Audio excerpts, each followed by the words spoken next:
Friends, I like to tie in universalism, the idea that God created all of us and heals us through all kinds of things. Artists, authors, you name it, with culture crews, all right?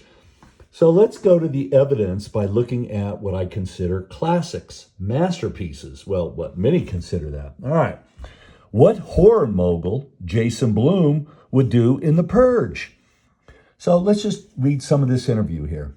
Blumhouse turns 15 this year and has been responsible for over $9 billion in global box office earnings through movies and franchises, including The Purge, Paranormal Activity, and Get Out. Again, I think this is a way that God helps us overcome our fears when we're dealing with horror movies, horror stories, you name it.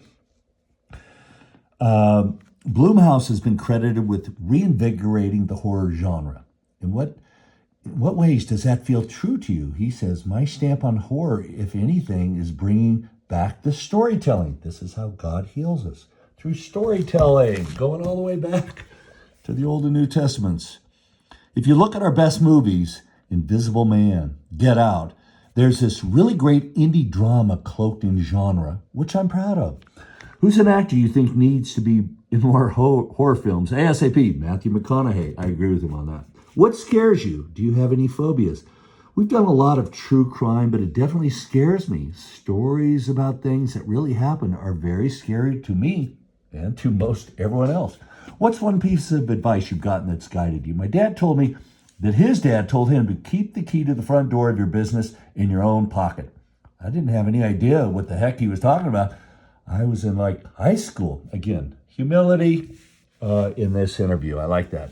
Now, back to a true masterpiece in 1956, the year I was born, The Sweet Science by A.J. Lebling, a chronicle of boxing culture. Now let's just read here. For a pastime defined by competitive brutality and associations with organized crime, boxing has attracted the affection of remarkable writers. The list of American luminaries who have analyzed the sport equals those of baseball, football, and basketball, and includes Norman Mailer, James Baldwin, Joyce Carol Oates, and Ernest Hemingway.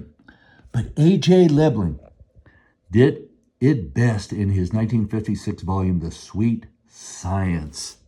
The reviewer concludes, Lebling loved the sport, writing that the sweet science, like an old rap or the memory of love, follows its victims everywhere.